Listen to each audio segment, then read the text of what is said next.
So what I'll do, I'll just turn up the ignition. Fusion camera detection system active. So as you can see, it's quite cold. It's 3 degrees flashing. You see the engine warm-up lights around the rev counter. I just turn on my lights, so that's what you see. So yeah, so I'll just start my engine. Full tank for once, you know, because I ain't gonna lie, this car does drink. It drinks petrol. So I have been driven this car for a few days, so yeah. So hopefully, well, the car should start. I'm not saying that the battery's bad, but okay. Anyway, I'm off in now, so let me just start the engine. Yeah, so I just love that roar that you get every time I start this car. It's really, and that's one of the reasons as well what I enjoy about warming this car up. My car, but especially from cold, yeah, it like the startup can be quite harsh. As in, like, if I'm outside the car, I can smell quite a bit of petrol. I'm not sure if that's a normal thing or not. If it is, could you just please let me know in the comments below. Haven't had this car long. Bought this car in May this year. It's a 13-year-old car, or 14-year-old car now. What? Because we're in 2018 now. And I said I did hunt for a while, because you know there's a lot of M3s now that's got high mileage, and you know, that I was looking for one with quite decent mileage, which I was lucky to get. As you can see, it's got 75,000. When I bought the car in May, I bought it 73,900, and we're in January, so I don't really drive the car a lot, as you can see. I do enjoy driving this car, I really do. Before I got this car, I had a E92 M Sport 2 litre, which was a really nice car. So when I got this, a lot of people were like, how come you're sort of getting backwards? Why didn't you just get the E92 M3? To be honest, I've always wanted the E46 M3. I've got the convertible with the hard top. I've wanted one of these for a long time, but I just couldn't afford it. And to be honest, I'm glad that I bought the car at the age that I am now, because if I did get it when I wanted to get it maybe 7 years ago, you know, it's one thing buying a car, it's the next thing running costs. And for those of you out there that are into your BMW, you know that especially if you look after the car properly, buying any M car, very expensive, very expensive to run. Like, just certain parts in this car is ridiculous. First of all, the petrol. Second of all, just, you know, servicing. If you go to BMW and you service it properly, sorry, my nose. Yeah, the parts can be very expensive, and the servicing, you know. And in there, I do want to look up this car. This car's got full service history, all from BMW main dealers, and basically I just want to keep that up. And to be honest, I have got this car serviced at BMW. Very expensive, but worth it. Like, worth it. So I know people out there will be like, nah, BMW rip off and that, but to me, yeah, you know, it was expensive. But as I said, I do want to look after cars. I said it's a 13-14-year-old car now, and if you like, what I would recommend for those of you that have BMWs, you know, normal BMWs or M-powered cars, whatever, go to your nearest BMW dealership and ask them for a list of things that they actually do to the car. Because it's one thing changing, you know, oil, spark plugs, so on and so forth, but on an inspection too, which I got done on this car, they done a hell of a lot of stuff which I, you know, didn't think that they would do. You know, you can take your car to a normal place. I'm not going to say any names, but they will more time just do like oil air filter, plugs, so on and so forth. You know, when I took it to my main dealer, they done that and more. They, you know, just for example, I said, I've just off the top of my head, they changed the gearbox oil, they changed the diff oil. Obviously, I've got a convertible with a hard top, but they recommend that you take off the hard top because they have to test the I don't know what they're called, but basically, if you get into an accident, you've got this like safety mechanism at the back that things pop up from the back seats. So in case the car does roll over, sorry, I can't remember off the top of my head. You know, they test that. You know, they do certain things, check certain things on your roof. So that was really good. So I would recommend main dealers, but I'm not saying that everyone can afford it. But if you can, I would recommend getting to a main dealer. So yes, as you can see, started the car now. The lights was on, I think started on 4,500. So 2 lights have gone off at the moment. As I said, I've got a full tank. What's the mileage? That's my MPG.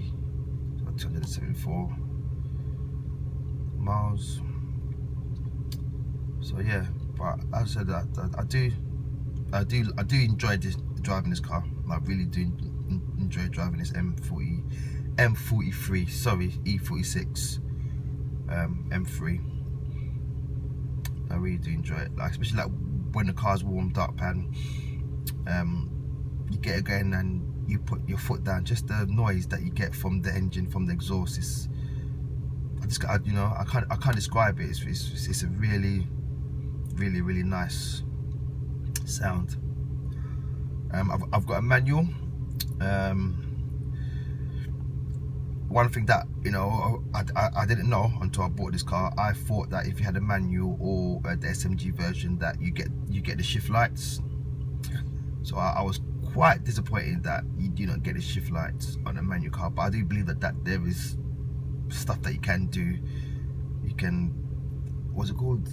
Don't quote me, please. Like BMW Flash or something, where you can get laptop and buy a wire and hook it up, and then you can change certain things. So might do a bit of research on that. As you can see, another warm-up light's gonna. Oh my gosh, you know what? I forgot to put on my heated seats. Let me do that right now. So I have a bit of a cold. So yeah, sorry if I'm waffling on a bit. I was just gonna sit in silence to be honest, but I just thought I'd just give you a bit of background. So yeah, really nice car. I've learned a hell of a lot more owning this car than I had with my 2 previous cars. As I said, I had an E92 BMW M Sport, 2-litre M Sport coupe. Yeah, I like that car. And before that, I had 1 Series hatchback, and what was that? At one point, was it 1.6? I can't even remember, to be honest. I really can't remember. I'd have to look up. To be honest, I'm just running these off my head. And that car, to be honest, the 1 Series was a very comfortable car as well. Very comfortable car. But yeah, so as you can see, so when the car's, for those who don't know, when the car's warmed up, you have the 2 red lights and the 1 yellow or orange light. So there's 3 more lights to go, to be honest. And I think the oil temperature gauge is just starting to rise. One thing, in my E92 M Sport, where the oil temperature gauge is, I think you had that the MPG gauge that moved. And to be honest, when I bought this car, I was a bit upset that it didn't have like the MPG needle that moved. But to be honest, I would rather have an oil temperature gauge in the car, because as I said, I've learned a lot about BMWs ever since I bought this car. And you know, obviously it's important for your oil to reach a certain temperature for it to obviously do its job. you know, ever since I've had this car, I've been doing a lot of research on YouTube, just learning about oil, how oil works, oil temperature. You know, I didn't know that the W stood for like the weight of the oil and all of that. So obviously it's important to know that when your oil gets warm, it thins and then it goes into places in the engine better, so then it can protect your engine better. So, and then you see another light has gone out, and I said I do tend to try and do this 95% of the time before I go anywhere. Even if I'm going down the road, I will just sit here and just let the engine warm up. So I've got a bit of a cold, I do apologise. So, and it's funny because obviously you've got the E92 and the FAE M3 now, and I was watching a YouTuber or someone that's got a channel on YouTube about BMWs, and he said that the BMW E46 now, you can't really class as a high performance car. It's a medium performance car due to obviously the power and the fact that obviously the E92 and the FAE cars have had more power. True in a sense, but you know what? This car is it's quick. It's quick. Like, you know, when I put my foot down in this, you know, especially when I put on the sports button, even I get a bit scared. I'm like, whoa, you see what I'm saying? So for now, I said this is my first M powered car, so this would do me. Like, to be honest, you know, even if I was to buy another M car, I would still want to keep this car, because reason why I forgot to mention that the reason why I bought a convertible, and I wanted the convertible E46 M3, is because, to me, obviously not everyone's going to agree, but to me, when you've got the roof down on this car, it's the best looking convertible on the road. I don't care what anyone says. To me, BMW E46 M3 is the best looking convertible on road when the roof is down, and that's why I bought this car. Plus also, I like boot space. So I didn't want to sacrifice getting a hardtop convertible, and when the roof's down, I can't go shopping and still have the roof down and a full boot of shopping, you see what I'm saying? So that's why I bought this car. But to me, I think it's the best looking convertible on road when the roof is down. Best looking convertible. So okay, so as you see, another light just enough. So we've got one more light to go, and the needle is starting to rise slightly. And yeah, so once again, if I am waffling on, I do apologise. Just trying to think of stuff as I'm getting along. Got the heat seats now on my back, so nice and warm. And that's about it. If anything, I will try and do one in the daytime as well, just so that you can just see the lights of the dials. And I think obviously in the daytime it will mostly warm up even quicker. But yeah, as I said, I had this car since I think I bought it at the end of April, to be honest. I was looking around for quite a while. Went on Auto Trader, saw the car, because I'm really fussy when it comes to mileage, and I said a lot of cars I was seeing over 100,000, and saw this one at 73,000. Bought it from Hitchin. Went to meet the guy. I was with the guy for quite a while, to be honest. You know, I was checking out the car. He upgraded to an E92 M3. Really nice car, and so he was looking to sell this. Mileage was good. Checked the full service history. I even called up all the main dealers that the car had been serviced in, and they could confirm that the car was there and had been serviced. So yeah, so as I said, I would advise anyone that's buying a M-powered car just to shop around and just do your investigation, because you don't want to buy a car and as soon as you get it, it gives you problems, because like I said, these cars are very expensive to fix, especially if you go to a main dealer to get it done. And with me, you know, certain parts, yeah, maybe you could get away with getting to like other places, but main parts you do want to go to BMW and get them. You could even buy them from BMW and then get them fitted somewhere else. You see what I'm saying? But so you do wanna do your homework. I know obviously these they have subframe issues, and the guy said that when you bought the car that he did get it checked out and there was no subframe. But to be honest, I've been looking around and there's a place that I've seen,